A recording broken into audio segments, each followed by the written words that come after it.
Alors, bonjour à tous. Donc, aujourd'hui, nous sommes avec Madame Di Natale pour une interview dans le cadre du cycle Votre futur métier. Donc, ce sont des interviews d'anciens diplômés qui présentent leur métier. Alors, Madame Di Natale, quel est votre profil académique? Bonjour à tous. Donc voilà, je me présente, je m'appelle Linda Di Natale, comme venait de le dire Madame Christine. Mon profil académique, j'ai étudié à l'école d'interprètes internationaux à Mons, qui à présent, bien sûr, reconnaît une nouvelle dénomination, la faculté de traduction et d'interprétation, si je ne me trompe pas. Donc je suis diplômée de l'EI, j'ai été diplômée en 2006. En juin 2006, en traduction écrite en particulier. Et ensuite, j'ai travaillé assez directement 2 mois après au sein de l'Office national de l'emploi à Bruxelles, que l'on appelle plus communément ONEM pour son abréviation. Par la suite, donc, j'ai commencé à l'ONEM comme quand c'était sous une convention de premier emploi. Quelques années plus tard, c'est-à-dire vers 2012-2013, j'ai souhaité reprendre des études que j'ai pu combiner avec mon temps plein à l'ONEM. Donc, comme c'était sous une convention de premier emploi, il faut savoir que c'est mon premier emploi, donc j'y suis depuis maintenant 15 ans. Et en 2012-2013, j'ai donc repris des études pour devenir interprète. Donc, j'ai pu suivre en même temps que mon temps plein à Bruxelles des cours axés sur la traduction simultanée néerlandais-français, français-néerlandais pour répondre à des besoins au sein du service et parce que également c'était un souhait de ma part depuis des années. Donc, j'ai pu concrétiser ce rêve et avoir cette variété au niveau professionnel. Donc, ça, c'était en 2012-2013, c'était à la Hogeschool Universiteit Brussel, donc la HUB, qui à présent fait partie de la KUL.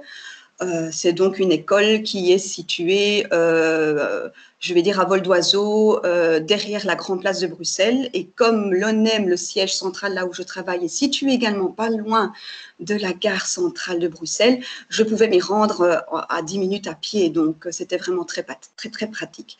Donc voilà, je suis traductrice et interprète. Ok.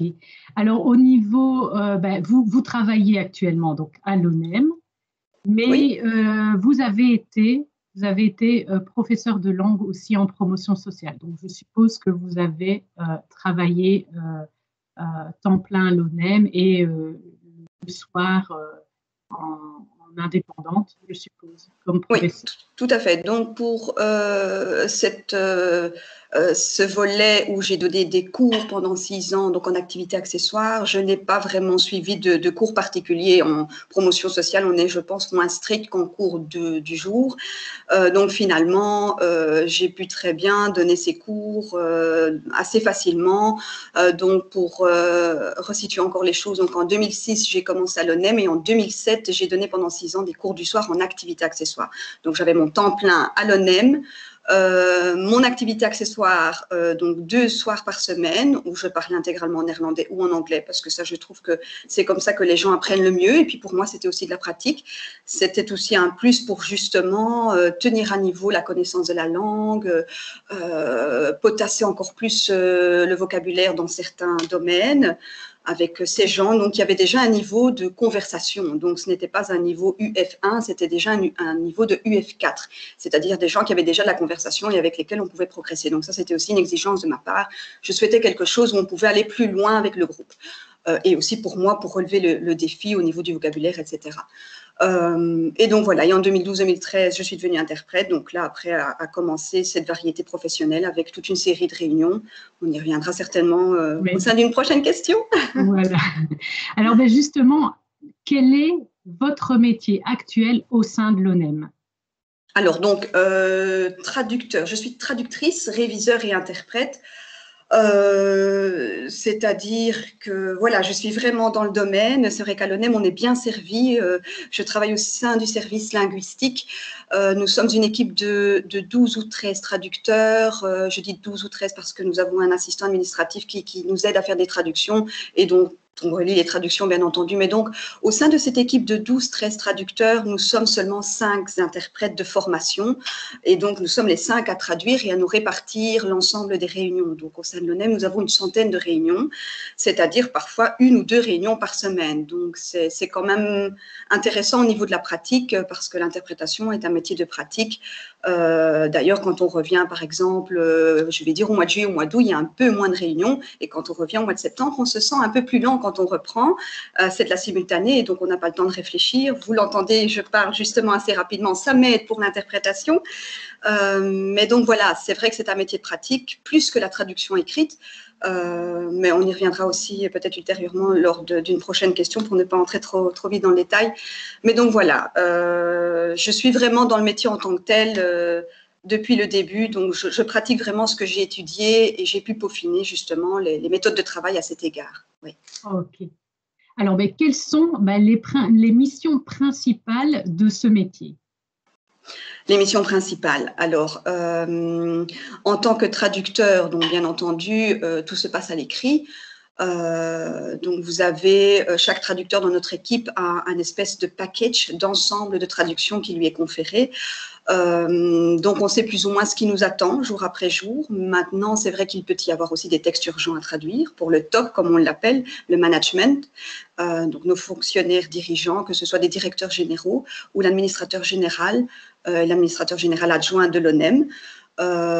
Donc, au sein de ce package déjà fixé, lié à des dates butoirs, donc cela peut être des textes à traduire pour dans les 2 jours ou un cahier des charges, c'est-à-dire assez technique, par exemple, portant sur la rénovation d'un des bâtiments de l'ONEM. Donc, l'ONEM, pour info, le siège central se situe à Bruxelles, mais l'ONEM, ce n'est pas à confondre avec le Forem ni le VDAB. L'ONEM, c'est vraiment l'organisme donc qui dépend du ministre de l'Emploi. Maintenant, appelé ministre du Travail. Attention, ça aussi pour la traduction, il faut bien se renseigner sur les nouvelles dénominations, le ministre du Travail. Mais je vais dire, l'ONEM est quelque part aussi autonome dans ses missions. Donc, le siège central est à Bruxelles. Il y a tous les bureaux du chômage aussi au niveau local. Et l'ONEM se charge de la réglementation chômage, de différentes réglementations sur les allocations, le congé parental, aussi tout ce qui est interruption de carrière, crédit temps, mais aussi nous travaillons avec le fonds de fermeture des entreprises, donc tout ce qui s'agit les indemnités de licenciement, les indemnités de rupture, etc. Donc, c'est assez technique et assez varié. Donc, nous nous occupons de la réglementation au sens large, plutôt que, bon, le Forem, voilà, on s'y présente quand on cherche un emploi, ça n'a rien à voir avec la réglementation. Donc, je ne sais pas pourquoi j'en venais à parler de cela. Mais donc, voilà, donc nos traductions traitent de divers sujets. Il peut s'agir justement de sujets très techniques, donc réglementaires, où on doit traduire des passages d'arrêtés royaux. Nous traduisons aussi pour tous les services de l'Office national de l'emploi. C'est-à-dire que l'ONEM comporte au moins 800 personnes à l'AC, à l'administration centrale, à Bruxelles, sans compter tout le personnel dans les bureaux du chômage, donc les bureaux locaux. Donc, il y a un bureau du chômage à Tournai, à Mons, à la Louvière, donc ça dépend de là où on habite. Et donc, le chômeur relève d'un tel bureau du chômage. Enfin, je ne vais pas rentrer dans le technique et dans la théorie, mais donc nous traduisons aussi pour tous les services et tout le personnel de l'ONEM, c'est-à-dire nous avons des textes pour les comptables, à traduire pour les comptables ou pour les informaticiens ou pour le service HRM ou pour le service juridique, pour le service, je vais appeler construction, c'est-à-dire tout ce qui concerne la rénovation des bâtiments, etc. Donc, on pourrait avoir des cahiers des charges. Et j'en reviens à mon package, si vous me suivez toujours bien.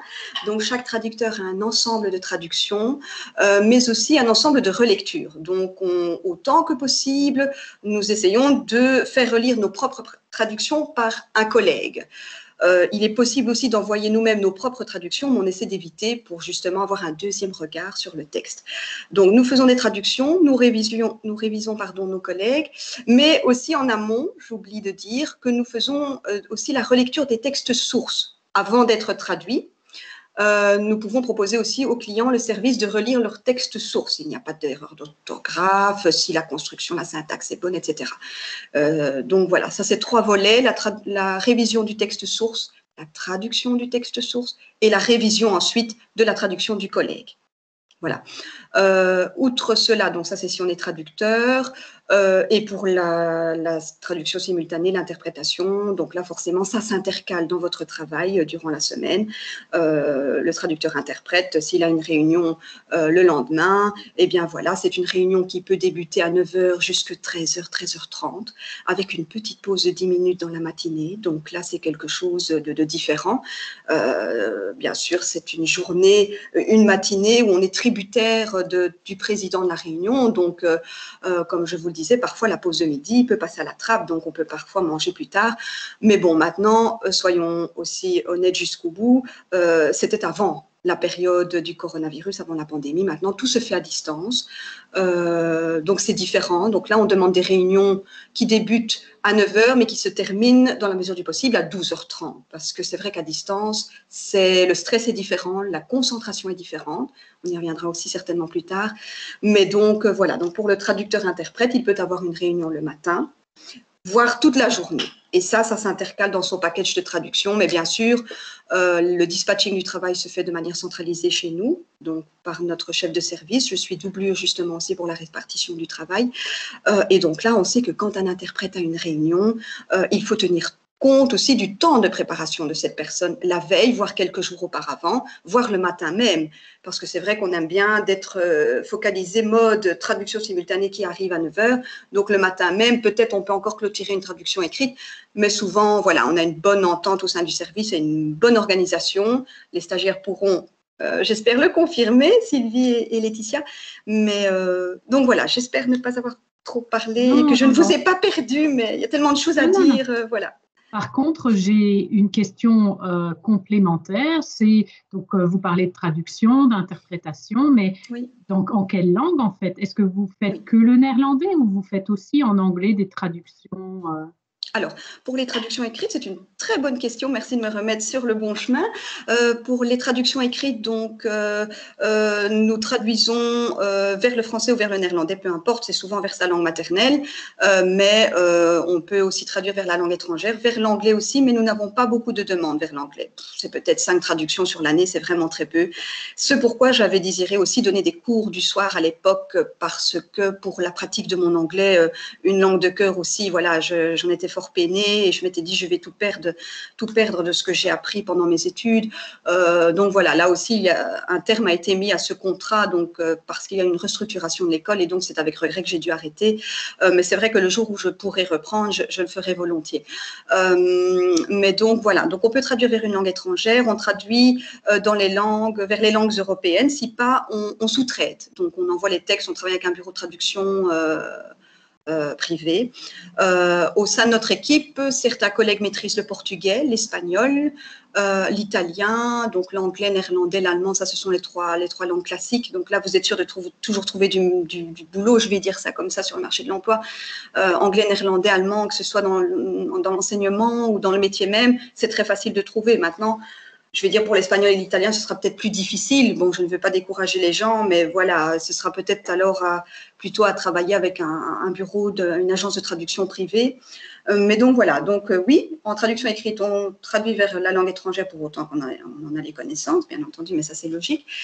Et pour la simultanée, chez nous, c'est principalement le néerlandais. Donc à Bruxelles, là, voilà, l'anglais c'est très très peu. On a peut-être eu une fois une délégation thaïlandaise, voire turque, et donc là, l'anglais était utilisé. Donc il a fallu présenter l'ONEM, l'Office national de l'emploi, je répète toujours l'abréviation. Il a fallu tout simplement expliquer les missions, etc. de l'ONEM.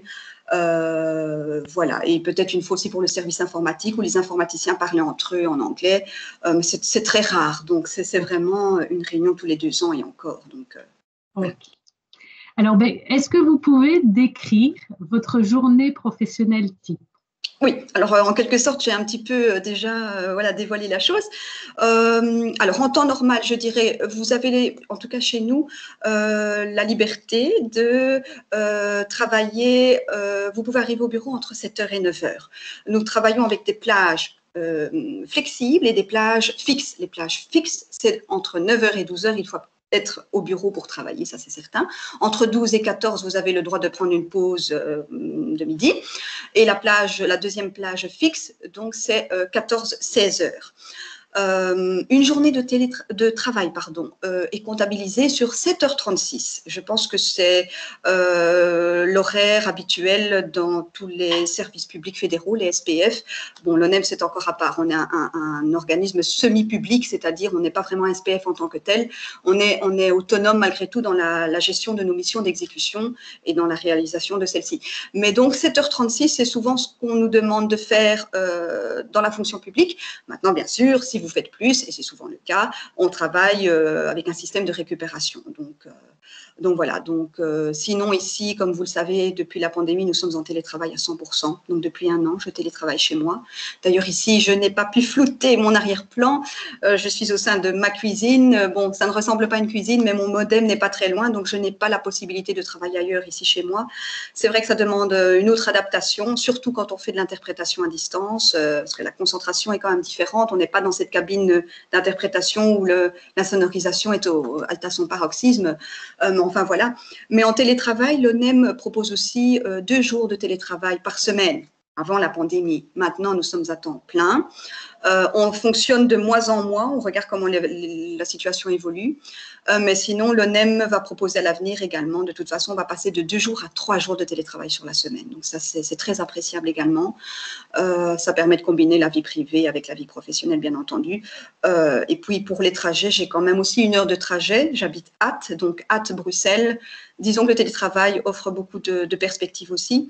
Que dire d'autre? Et en télétravail, là, la journée est neutralisée, c'est-à-dire que ça fonctionne sur une relation de confiance. Le travail est effectué, on peut faire du bonus si on veut et on s'arrange en interne si éventuellement on doit récupérer. Mais donc voilà, pour une journée type, Christine, j'espère être arrivée au vif du sujet en vous disant que voilà, ça dépend donc des horaires de tout un chacun, du trajet qu'il a. Et en télétravail, bien sûr, on est disponible un maximum parce qu'on est sur place. Donc, on peut faire des journées de 8h, 8h30 sans s'en rendre compte, en fait, même 9h, en fait. Donc, voilà. OK. Et pendant vos journées, est-ce qu'il y a des moments qui reviennent tout le temps? C'est-à-dire peut-être une réunion de service ou alors, voilà, en dehors des traductions simultanées, est-ce qu'il y a des moments où c'est consacré, des moments de la journée ou de la semaine qui sont consacrés spécifiquement à certaines tâches? Alors, pas véritablement. En fait, ça s'organise en interne. Si, par exemple, on doit travailler sur un certain projet, notamment l'année dernière et l'année d'avant, on a demandé ma participation, étant donné que j'avais été professeure. On m'a demandé ma participation dans un projet qui s'intitule Style Maison. C'est un projet où, en fait, qui a été lancé par des chefs de projet n'appartenant pas à notre service, mais pour lesquels il est demandé d'avoir des linguistes qui apportent leur contribution. Et ce projet Style Maison consiste en fait à optimaliser au maximum toute la correspondance écrite qui sort de l'ONEM, de l'Office national de l'emploi, c'est-à-dire aussi bien via mail que via des courriers, bien entendu, via des formulaires disponibles sur notre site web, etc. Parce que, voilà, les clients, les assurés sociaux disent souvent par téléphone, donc pas chez nous au sein du service linguistique, mais donc de manière générale, quand ils contactent un bureau du chômage, disent que les formulaires sont compliqués. Je pense que vous l'avez déjà tous expérimenté. Parfois, on reçoit des courriers de banque ou d'un autre organisme de la sécurité sociale où c'est compliqué, il faut lire plusieurs fois la phrase, où on a des passages d'arrêtés royaux et finalement, on a la décision peut-être qu'à la fin du texte. Donc, ce projet Style Maison vise justement à uniformiser et à simplifier, à clarifier cette correspondance écrite sortant de l'ONEM, justement pour aussi relever l'image de l'ONEM aussi et être toujours orienté client, bien sûr. Et donc, ce projet, Christine, chère participants, ce projet peut s'intercaler dans votre package de traduction dont je parlais précédemment, pardon. Et donc finalement, ça, on se concerte, donc c'est à organiser en interne. Si on a besoin d'y travailler, tout simplement, voilà, on peut prévoir la semaine prochaine une journée type pour ce projet finalement, parce que c'est vrai que là aussi, j'ai donné aussi des cours avec 2 autres collègues de l'équipe en présentiel, c'était en 2019, oui, c'est ça, et en 2018-2019, et en 2020, eh bien, c'était en distanciel, et donc pour préparer ces formations, justement, pour coacher justement les gens qui devaient eux-mêmes être des coachs au sein des bureaux locaux, un peu compliqué, mais je ne sais pas le simplifier. Ces gens devaient à leur tour être formateurs et former le personnel à mieux écrire aussi sur le terrain. Donc, à la base, voilà, nous, les linguistes, on a dû faire des supports et donc ça différait d'une journée type de traducteur-interprète, je vais dire. Vous voyez, donc voilà, là, ça illustre très bien la chose. Sinon, durant la semaine, vous me demandiez s'il y a des réunions de service. Donc oui, il y a des réunions de service. À la base, en temps normal, cela s'effectue une fois par mois. Et donc là, on parle des tableaux de bord, comme on les appelle, donc c'est-à-dire notre chef donc nous montre une série de statistiques en disant voilà, vous avez traduit dans les délais ou hors délai, etc. Mais bon, souvent on est dans les délais, bien entendu. Mais donc ça, c'est un peu la partie technique. Et puis on discute de choses et d'autres. Mais ça, c'est une fois par mois, voire tous les 2 mois s'il y a des choses à dire. Et maintenant, je vais dire, depuis qu'on est à distance, c'est pas vraiment nécessaire parce que on fonctionne aussi via Skype et maintenant Teams, de plus en plus via Teams. Donc dès qu'il y a un petit quelque chose à communiquer, ou on le fait par écrit, ou alors on lance une réunion.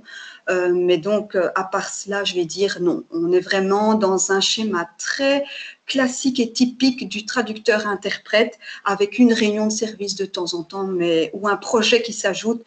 J'ai des collègues aussi qui retravaillent, par exemple, sur notre intranet, donc qui regardent les fautes d'orthographe en collaboration avec la direction communication. Parce que vous voyez, l'ONEM, il y a plusieurs services, hein, donc voilà. Mais on peut travailler en partenariat avec la direction communication et, par exemple, épingler, travailler avec eux, épingler certaines erreurs sur l'intranet ou sur le site web de l'ONEM aussi. Donc ça, c'est un autre objectif que peut avoir l'un de nos collègues au sein de l'équipe, ou aussi certains collègues, et puis j'en arrête là, certains collègues travaillent sur ce qu'on appelle le SharePoint. Je ne sais pas si vous vous familiarisez aussi tout doucement avec cette nouvelle technologie, hein, M0365, donc le SharePoint, et donc notre service aussi essaie d'y publier des documents. Et un petit clin d'œil aussi pour nos 2 anciennes stagiaires, où on met des documents, on y publie des documents également de support pour les stagiaires ou pour tout nouveau collaborateur qui rejoindrait notre équipe à l'avenir. Voilà, donc ça, ce sont d'autres styles de projets qui peuvent s'insérer dans le package classique des traductions, etc. Ok, merci. Alors, la question, c'est quelles sont les compétences nécessaires pour ce métier de traducteur-interprète? La grande question. La grande question, parce que c'est vrai qu'il y a beaucoup de choses à dire. J'espère que je ne vais rien oublier. Alors, les compétences, c'est bien ça, hein, les compétences, les qualités. Oui. Alors, dans l'ensemble, il faut faire preuve d'une grande rigueur. Donc, que ce soit à l'écrit ou pour la simultanée, il faut faire preuve d'une grande rigueur, c'est-à-dire, voilà, en tant que traducteur, bien sûr, on doit éviter autant que possible, d'avoir encore, de laisser passer des erreurs d'orthographe dans les textes. Donc, on ne peut pas non plus se permettre de ne pas comprendre la langue source. On a quand même fait des études pour ça. Donc, maintenant, si on a des doutes, bien entendu, je dirais, il faut être aussi entreprenant. Donc, ça, c'est aussi une qualité. Il ne faut pas hésiter à consulter ses collègues et dire, tiens, ou sa collègue néerlandophone, tiens, qu'est-ce que tu comprends par cette phrase-ci? L'auteur l'a mal formulée. Et même parfois, le néerlandophone ne va peut-être pas comprendre le texte source ou la phrase en question. Donc, je dirais aussi, il ne faut pas hésiter à prendre contact avec les auteurs du texte, avec le client, avec le service ou la direction concernée et demander éventuellement, voilà, d'expliciter la phrase, de reformuler et ne pas se jeter de bout en blanc, je vais dire comme ça, dans une traduction et finalement peut-être laisser passer des erreurs. Bon, sauf si le réviseur le voit, c'est très bien, mais bon, voilà. Donc, je dirais prendre contact avec le client, avec la direction, le service concerné, poser des questions, être entreprenant, être orienté client. Donc faire preuve de rigueur. Quand vous relisez, avant de soumettre votre traduction aux collègues réviseurs, ne pas non plus faire confiance à 100% au spell check, au correcteur orthographique de Word, parce que Word ne va peut-être pas tout voir.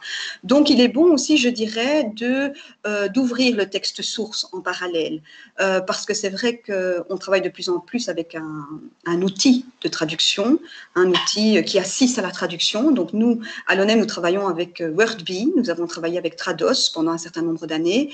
Et puis finalement, on a travaillé avec Wordbee, Babelfed Wordbee. Donc en fait, ça porte, oui, cette société a 2 noms, on va dire Wordbee. J'ai même une capture d'écran qu'on pourra peut-être partager par la suite pour mieux visualiser les choses. Mais donc là, vous voyez, chaque phrase du texte est segmentée. Donc on perd un peu l'aperçu intégral. Et pour avoir commencé avec Trados tout début, où là, on avait vraiment le texte dans son intégralité. Malgré tout, c'était segmenté. Mais Wordbee, ici, c'est vraiment différent. C'est vraiment très fractionné, je vais dire, fragmenté. Et donc, on n'a plus cette vue d'ensemble. Et là, je dirais que c'est vraiment bien d'ouvrir le texte en Word ou le PPT, etc. Mais pour vraiment avoir, parce que parfois un terme peut être traduit différemment et on peut être inspiré différemment quand on voit l'ensemble du texte. Donc là, ce serait aussi un conseil que je pourrais donner. Je sais que j'empiète sur d'autres questions, mais finalement, voilà, on parle de toute façon de la même chose. Donc voilà, faire preuve de rigueur, être orienté client, être entreprenant. Voilà, aussi quand on se relit, avant de soumettre le texte à son collègue réviseur ou relecteur, avoir une certaine technique, et je précise, c'est-à-dire, voilà, je me concentre maintenant sur tous les accords ou tous mes accords du participe passé, ou je me concentre uniquement sur l'orthographe, puis sur l'accord du participe passé, puis sur le sens du texte. Enfin, voilà. Mais avec les années, finalement, on relit tout en une fois. La première phrase, je fais le tout, c'est-à-dire je fais l'orthographe, je fais le sens du texte, veillez à ce qu'il n'y ait pas de contresens. Hein, je regarde bien au niveau de la source et de la si ça correspond bien. Ma concordance des temps, etc., etc. Pas de belgicisme, enfin voilà. Mais donc ça, c'est peut-être une technique aussi à peaufiner, mais au début, c'est vrai qu'on veut bien faire les choses et donc on veut même traduire aussi vite que les traducteurs qui sont là depuis des années. Et donc, ce que j'aime toujours aussi bien dire aux stagiaires ou aux nouveaux collaborateurs, et c'est vraiment dans une bonne intention que je le dis, bon voilà, j'étais professeur et c'est parce que j'aime beaucoup faire part de ce que j'ai appris et je me dis, voilà, à l'époque aussi, quand j'étais étudiante, j'aurais tellement aimé avoir tous ces conseils aussi. Donc, j'essaie de me mettre de l'autre côté de la barrière et c'est vraiment dans une bonne intention que je dis, voilà, ne faites pas trop vite. Parce que finalement, quand vous êtes en stage quelque part ou quand vous êtes nouveau collaborateur, vous venez d'être fraîchement recruté, c'est une carte de visite que vous laissez aussi. Donc, il ne faut pas vouloir aller trop vite et il faut vraiment prendre son temps de se relire, prendre le temps de se relire et vraiment parcourir les étapes dans le bon ordre, faire les recherches appropriées s'il le faut, éplucher l'intranet de l'entreprise pour laquelle vous allez travailler à l'avenir. Ne pas hésiter à déranger, et déranger, c'est entre guillemets, encore une fois, ses collègues, qu'on soit stagiaire ou nouveau collaborateur, et de dire, voilà, comment toi tu traduirais ça? Parce que les collègues de l'équipe ont la connaissance de la maison, ont la connaissance de l'entreprise. Vous allez peut-être perdre du temps à faire des recherches, etc. sur l'intranet. Oui, il faut le faire, mais si de temps en temps, on peut aussi poser une question et dire, tiens, j'hésite entre deux traductions. L'outil de traduction me propose telle ou telle traduction. Qu'est-ce que tu dirais, toi? Et finalement, on pourrait se rendre compte que pour tel service ou pour telle direction de l'entreprise en question, un tel mettrait ce mot-là et un autre mettrait ce mot-là. Donc, il faut pouvoir aussi s'adapter à son public cible. Ça, c'est aussi une autre qualité. Pendant nos études, on nous apprend bien sûr de très bonnes bases, on nous inculque de très bonnes bases, mais je dirais qu'ensuite, il faut pouvoir aussi être flexible et s'adapter à l'entreprise et au public cible. Nous traduisons par exemple à l'ONEM, parfois pour aussi des assurés sociaux, comme je vous le disais, on peut traduire pour des experts, que ce soit des comptables, des informaticiens, etc., mais aussi pour le commun des mortels, je vais dire. Et donc là, si nous savons que nous traduisons un formulaire, ou bon, je ne sais pas, ou autre chose, eh bien, il faut s'adapter au public cible et ne pas être trop compliqué.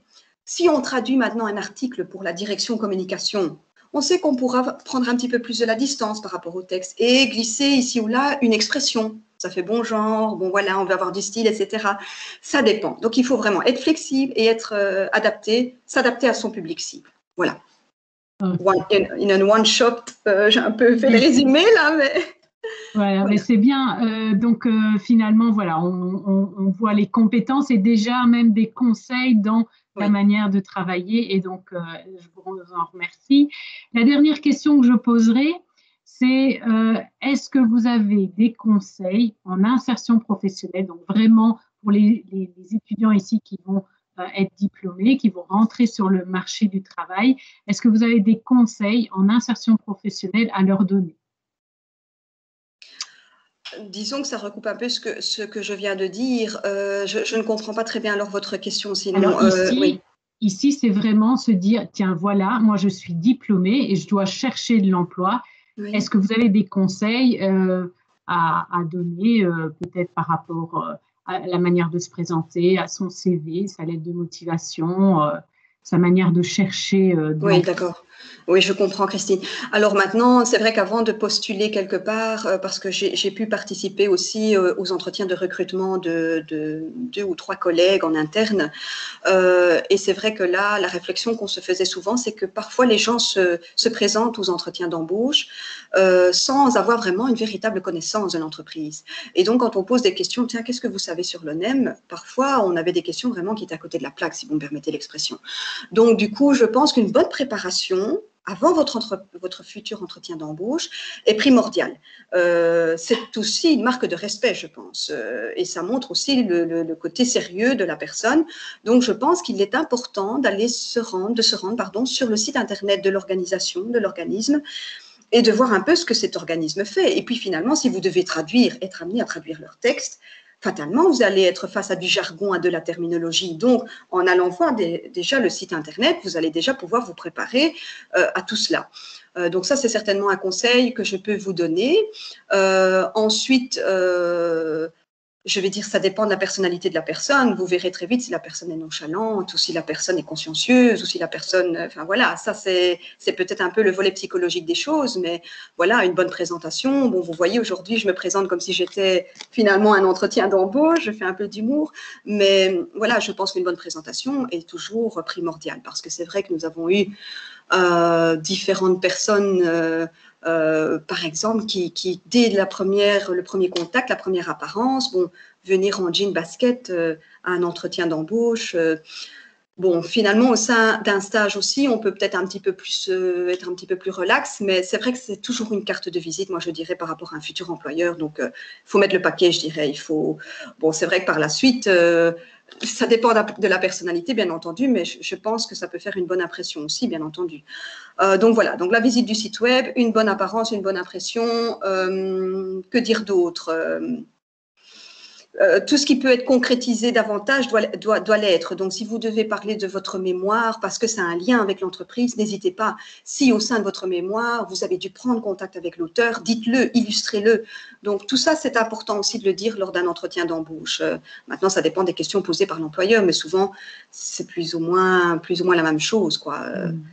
Voilà. Sinon, j'aimerais aussi rajouter, Christine, si vous me le permettez, parce que je sais que le temps file, mais pour le volet interprétation, je ne sais pas s'il y a des étudiants ici dans ce volet-là, mais c'est vrai que pour l'interprétation, je dirais aussi qu'il faut avoir une bonne maîtrise de soi et il faut aussi avoir une grande discipline parce que la traduction simultanée, il faut aussi toujours rester professionnel, c'est-à-dire que parfois les débats peuvent être houleux, les discussions peuvent être très agitées et l'interprète finalement doit aussi refléter ce climat de réunion. Vous ne pouvez pas rendre sur un ton mielleux une conversation qui commence à aller dans tous les sens ou un orateur qui commence de par son enthousiasme à être énervé et à exposer son point de vue. Et donc là, j'aimerais dire aussi comme conseil aux personnes qui nous écoutent que nous apprenons lors de nos études à ne pas faire de commentaires. Il faut pouvoir être fidèle à ce qui est dit et donc il faut traduire les choses avec beaucoup de fidélité, beaucoup de discipline et de gestion personnelle, je vais dire. La gestion personnelle du stress est très importante aussi et ne pas non plus se décourager parce qu'une réunion n'est pas l'autre. Une réunion peut être plus facile qu'une autre. On ne sait jamais savoir ce qui nous attend.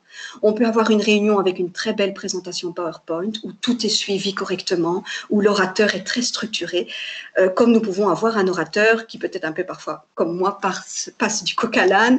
Mais donc, ou des réunions pour lesquelles on n'a pas eu de documents à l'avance et donc pour lesquelles on n'a pas pu se préparer.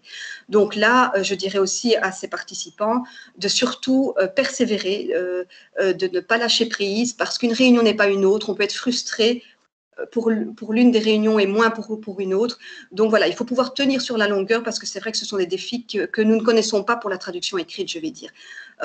Donc voilà, ce sont 2 volets différents, mais s'il y a des questions ultérieurement, j'y répondrai. Mais je souhaitais quand même le dire parce que c'est vrai que moi-même, j'ai été pendant, je vais dire, 6-7 ans uniquement traductrice. Et quand je voyais mes collègues interprètes revenir d'une réunion et qui prenaient directement leur pause, eh bien, je ne comprenais parfois pas ou qui terminaient leur journée parfois plus tôt, je ne comprenait pas, mais au final, c'est vrai que la concentration est différente. Et quand on doit encore être concentré après une traduction simultanée, enfin une réunion où il y a eu de la traduction simultanée, la concentration n'est plus la même l'après-midi. Donc, je ne vais pas dire par là que je prends systématiquement congé l'après-midi, mais c'est vrai que ça, c'est bien aussi de travailler dans la fonction publique parce qu'on peut combiner les deux et trouver un arrangement, justement. Donc, voilà. Ben, un grand merci pour Pas de toutes ces souci, avec plaisir. réponses à l'interview. Donc, maintenant, je vais laisser la parole aux étudiants, aux participants. Donc, si vous avez une question, soit vous l'écrivez dans le fil de la conversation et je poserai la question pour vous, soit vous levez la main et je vous laisserai prendre la parole. N'hésitez pas.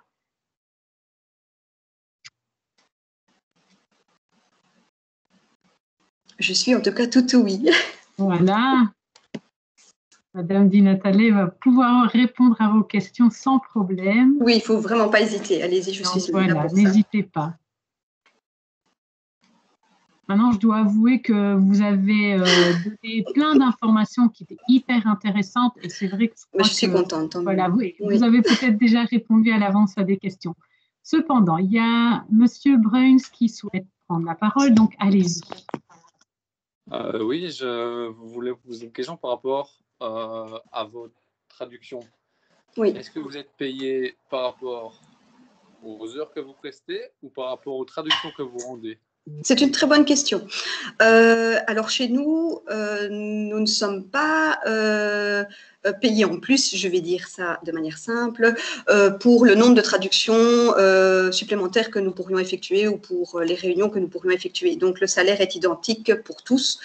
Maintenant, on fonctionne via un système de récupération. Donc, comme je le disais précédemment, si on fait une journée de plus de 7h36 et qu'on a des heures de récup à récupérer, eh bien voilà, on les récupère. Mais donc, on ne sera pas payé en plus pour ce qu'on preste. Enfin, prester, c'est un belgicisme, mais bon, vous me comprenez.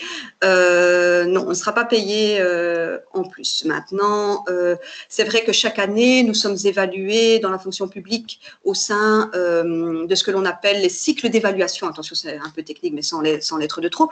Les cycles d'évaluation crescendo, que ça s'appelle. Donc, via le SPF, le Service public fédéral BOSA, chaque fonctionnaire, enfin, chaque agent de la fonction publique, je ne vois plus Christine, j'ai un écran bleu, mais ce n'est pas grave. On est évalué au sein de ces fameux cycles. Et donc, durant toute l'année, on a un certain nombre d'objectifs à remplir. Donc, par exemple, moi, j'ai un certain nombre de pages à traduire, un certain nombre de pages à réviser. Lors des traductions simultanées, j'ai un certain nombre de réunions où je dois traduire vers la langue étrangère, c'est-à-dire pour moi le néerlandais. Mais on met ça par écrit pour justement aussi stimuler le développement du collaborateur.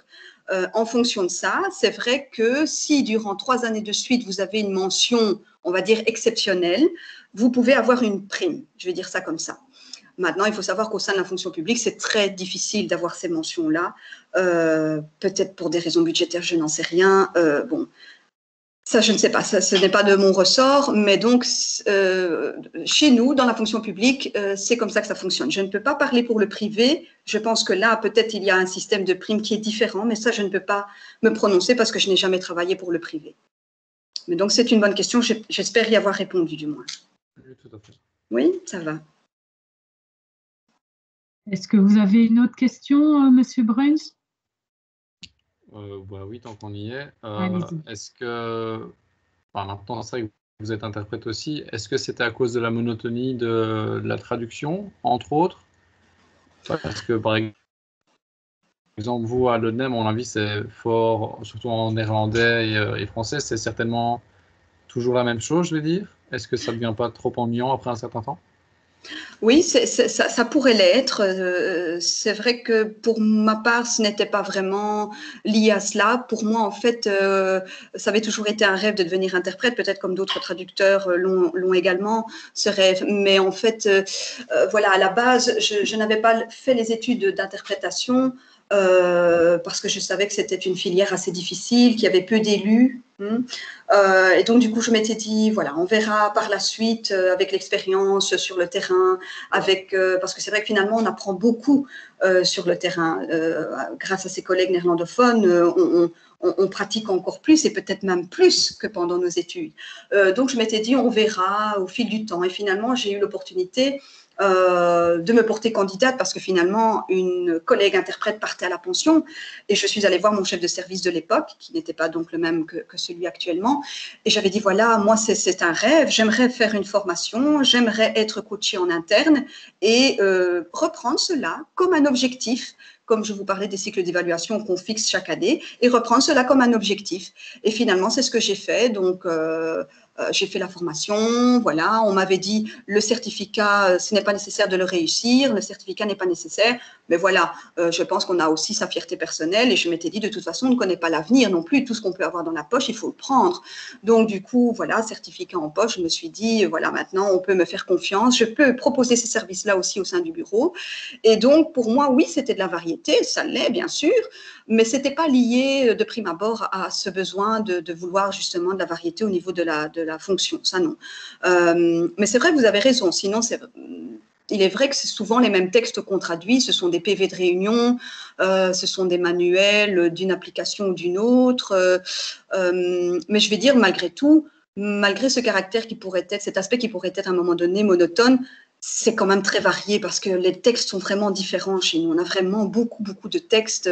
On traduit pour les différents services et directions de l'ONEM. Donc, c'est malgré tout assez varié. D'ailleurs, là, je souhaiterais peut-être avoir le son de cloche de Laetitia ou de Sylvie, si elles peuvent prendre la parole. Mais elles ont travaillé chez nous pendant 1 mois et demi au sein de leur stage. Donc, voilà, je pense pouvoir dire que les textes sont assez variés chez nous. Voilà. Je vais arrêter de parler parce que sinon, je parle peut-être de trop, donc n'hésitez pas à me couper. Non, il n'y a pas de souci. Alors, Monsieur Brun, je vais passer la parole à une autre participante, Madame Gallet. Allez-y, prenez la parole. Oui, bien voilà. Pardon. Vous pouvez mettre votre caméra, oui, si ça ne vous dérange pas. Souci, ça devrait fonctionner. Attendez, hop, peut-être comme ça. Voilà. Si je me vois, ça marche. Oui, voilà, absolument. Rebonjour Linda. Bonjour. Mais comme disait Linda, c'était vraiment un stage exceptionnel. Je ne m'attendais pas à ça parce qu'à la base, ma finalité, c'est didactique. Mais voilà, j'ai appris à aimer la traduction. J'ai découvert vraiment la traduction. C'était de très, très chouettes moments qui me manquent beaucoup. C'était court comme stage. 1 mois et demi, c'est vrai que c'est court. passé très vite en distanciel. Je pense que c'est passé pas évident. plus vite que si ça avait été en présentiel. En ce qui concerne la diversité des textes, c'est bien vrai. Oui. Enfin, moi, là, j'étais nouvelle, donc j'apprenais absolument sur tous les processus ou départements de l'ONEM. Et quand on traduisait des PV de réunion, je devais vraiment chercher l'explication d'un produit qui était présenté. Voilà. Et puis à l'ONEM, on nous fait grandement confiance, n'est-ce pas? On essaye, oui. Ouais. On est vraiment considérés comme des traducteurs, directement. On n'est pas considérés comme des stagiaires. C'est chouette. Et puis, cette flexibilité en ce qui concerne les horaires, c'était parfait. C'était parfait. Parce que, comme je disais, en étant didactique, j'ai également commencé mes stages en enseignement en parallèle.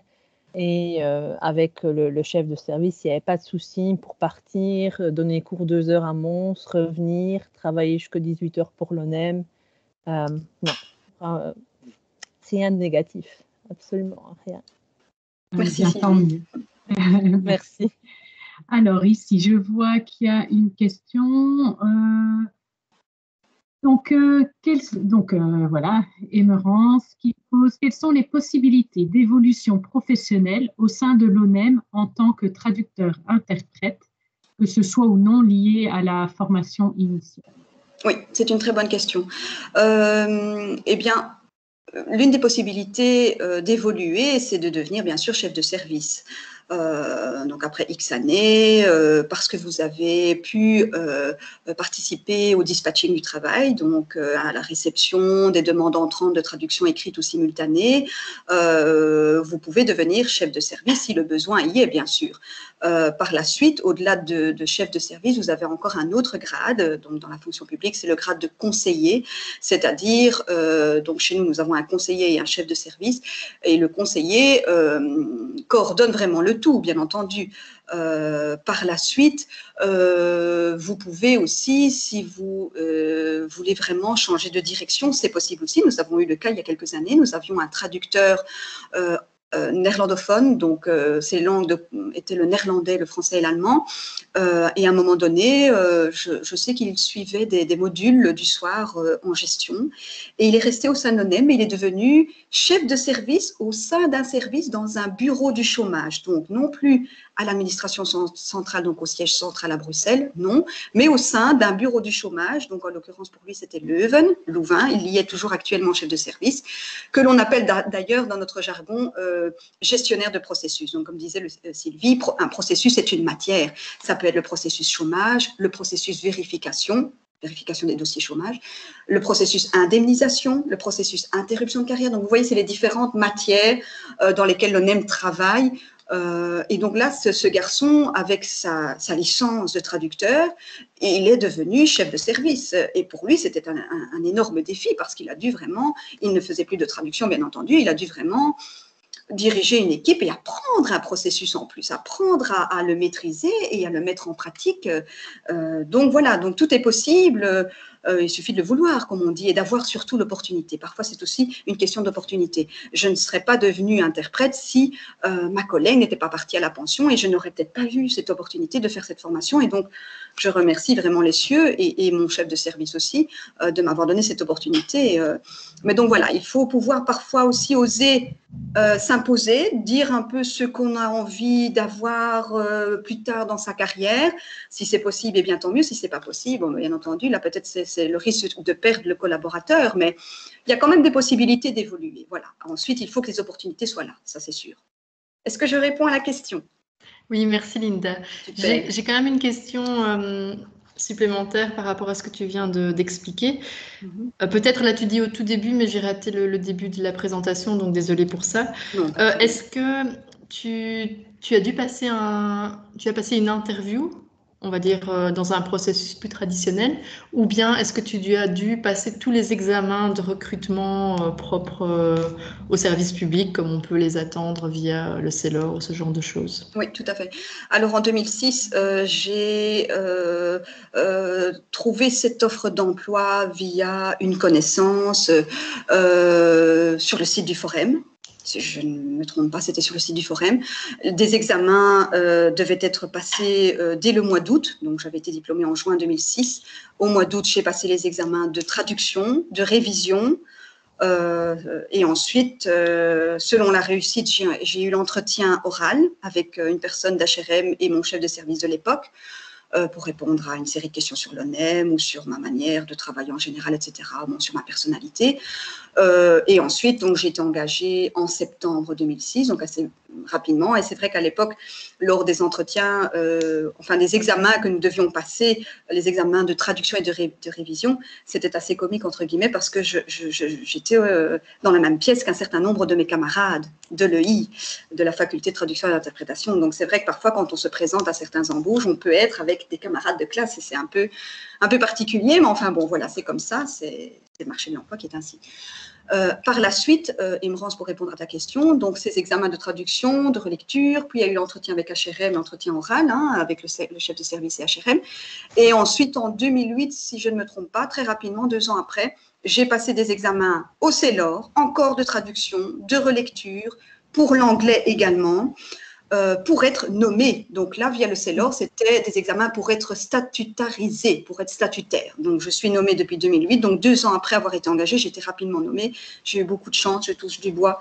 Je souhaite vraiment cela pour tout le monde, d'avoir un si beau parcours, je dirais, mais voilà, c'est beaucoup de chance aussi dans tout ça. Mais donc voilà, donc là j'ai dû passer par le CELOR pour y arriver. Oui.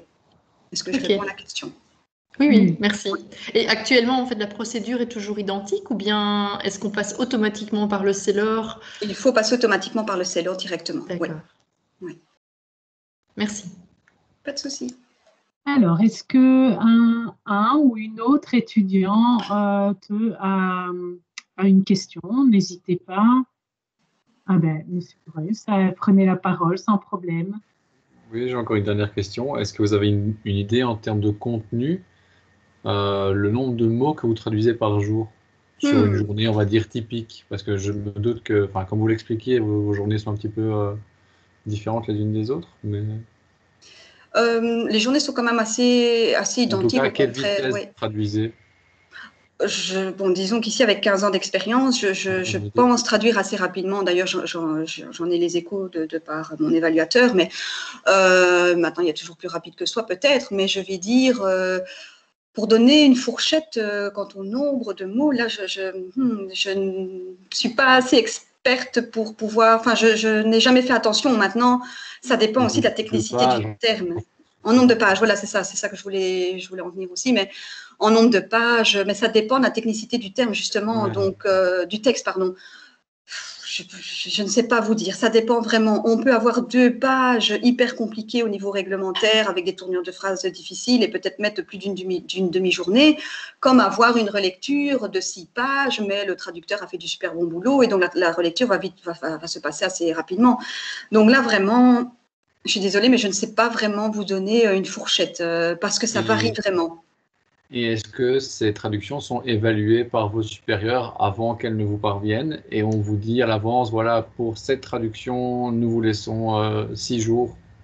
Ou est-ce que c'est vous, de votre côté, qui devez faire votre propre échéancier? Non, ça, le client, quand il nous envoie des demandes de traduction via notre boîte électronique du service, il donne une date butoir. Donc, s'il veut son texte pour dans 6 jours ou dans 1 mois ou au contraire dans 2 jours, voilà, on le dispatche et il faut faire en sorte qu'on respecte les délais. Donc là, on peut organiser soi-même son travail en fonction du package de traduction qu'on a reçu, mais encore une fois, on peut avoir des urgences. Donc, mais ce sont les clients qui, dans un premier temps, fixent une date butoir, une échéance, mais parfois aussi avec une flexibilité. Donc, dans notre système de gestion donc des demandes entrantes, la date butoir est affichée, mais avec une flexibilité possible. Donc, le client peut remplir le champ ad hoc, le champ adéquat, où il est marqué, par exemple, maximum 2 days flexibility ou quelque chose comme ça, ou 5 days flexibility. Donc, il peut avoir une flexibilité de 5 jours et là, à charge du chef de service ou de la doublure, de contacter le client et de dire, ben voilà, selon le planning ou l'effectif qui est réduit pour X ou l'autre raison, congé ou absence ou maladie de certains collègues, on ne sera pas traduire votre texte pour telle date. Est-ce qu'on peut, vu la flexibilité que vous avez indiquée, est-ce qu'on peut reporter à quelques jours? Donc ça, c'est tout à fait possible. Donc, je vais dire, il n'y a pas vraiment de stress. Ça peut être négocié. Ces dates peuvent être négociées. Par contre, par rapport au planning qui est donné à chacun et donc au package de traduction à faire, je suppose qu'il y a quand même une évaluation par le chef de service, par le planificateur de l'équipe, de dire, bon, ben, ce texte-là, probablement, qui prendra une demi-journée ou une journée pour pouvoir justement planifier au mieux le travail. Oui, donc le nombre de pages est calculé, donc on a un tableau de référence. Je ne sais plus par cœur, c'est parce que je n'ai pas mon PC ici du bureau allumé, je l'ai éteint, mais je ne sais plus vous dire. Je pense que 1000 mots, c'est l'équivalent d'une page. Donc, en fonction de ça, c'est évalué en nombre de pages, bien sûr. Et à la fin de l'année, chaque traducteur, selon ses objectifs qui sont fixés, bon, moi, par exemple, j'ai un nombre de pages à traduire moins qu'un traducteur à 100%, parce que comme j'ai des simultanés à faire et quand je remplace ma chef de service pour le dispatching du travail, forcément, je ne sais pas être partout. Je ne sais pas être en même temps dans la boîte mail électronique du service, analyser les demandes, négocier les délais avec les clients, etc. Dispatcher le travail, voir auprès des collègues si l'avancement est bon de leur traduction, même si Wordbee, la plateforme électronique, nous permet de voir la productivité du traducteur aussi. On a un petit graphique où on peut aller voir, c'est pas Big Brother is watching you, mais presque. Donc, bon, mais moi, je préfère fonctionner avec une communication ouverte et demander, tiens, est-ce que tu as encore besoin un peu de temps ou quoi? Mais voilà, donc les pages sont calculées, l'outil nous le fait, ne le fait pas automatiquement, c'est nous qui devons le faire manuellement, mais je veux dire, tout est comptabilisé à la fin de l'année, donc là, on a une fourchette quand même de la productivité du traducteur aussi. Est-ce que je réponds à la question? Parce que je pense que je me perds un peu dans mon histoire. Je crois que par rapport au nombre de mots traduits, je pense que voilà, vous avez répondu à M. Bruns, je pense qu'il n'y a pas de souci. Oui, hein. oui. Et donc, l'idée de la planification, donc quand vous recevez les mails des clients, bah, vous savez dire plus ou moins, tiens, telle personne, elle va prendre une demi-journée, ou en tout cas, ça pourrait prendre une demi-journée. Et donc, comme ça, vous savez planifier au mieux le travail. Et on connaît les collègues de l'équipe aussi. On sait qu'il sera plus minutieux, qu'il sera plus titilleux au niveau des termes, plus perfectionniste. Attention, on essaie tous d'être perfectionnistes, mais il y a des degrés de perfectionnisme. D'autres qui seront plus straight to the point, c'est bon, on envoie le texte. Vous voyez, donc on connaît après nos agents, je vais dire. Donc, on sait que telle personne aura peut-être besoin plus de temps parce que ceci, cela. Donc voilà, mais sinon au sein de notre service aussi, peut-être c'est pour rassurer, je pense que c'était Cédric qui avait pris la parole, je ne sais plus de mémoire, mais on applique aussi via notre système informatique un délai automatique de 2 jours ouvrables. Donc tout client qui introduit chez nous une demande de traduction écrite n'aura pas sa traduction avant 2 jours ouvrables au moins au minimum. Parce qu'à un moment donné, on avait parfois des gens qui nous envoyaient un texte en disant on en a besoin pour demain 10 heures. Mais on a d'autres traductions en cours. On doit honorer toutes ces demandes de traduction et donc on s'était dit pour un bon fonctionnement au sein de l'équipe, on va au moins instaurer ce délai de 2 jours ouvrables qui peut parfois auquel on peut parfois déroger. Si maintenant c'est vraiment une question parlementaire qui nous parvient, ça doit être traduit pour, je la reçois maintenant 13h29, ça doit être traduit pour 16h, c'est possible aussi. Donc parfois il peut y avoir un facteur stress aussi où il faut traduire rapidement une demi-page ou une page, c'est possible. Donc voilà, il y a aussi cet aspect challenging qui est présent chez nous aussi. On a un peu de tout, c'est varié. Merci. Alors, je vais laisser ici, il y a une question donc de Madame Nison. Est-ce que l'ONEM offre chaque année la possibilité d'une convention premier emploi? Je pense que chaque année, en tout cas, dans son contrat d'administration, l'ONEM a un certain pourcentage à respecter où il doit faire venir des stagiaires, donc où il doit accepter des stagiaires, où il doit accepter des conventions de premier emploi. Donc, je pense pouvoir répondre oui à cette question.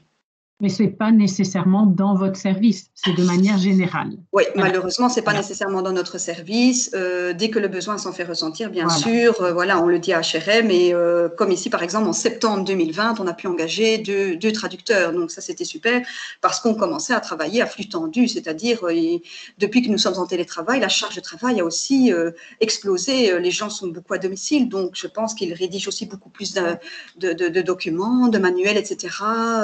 Et donc, du coup, fatalement, l'impact se fait ressentir chez nous aussi. OK. Alors, je ne sais pas, je laisse une dernière question peut-être parce il est 13h. Ah ben voilà, Madame Nison qui vous dit merci.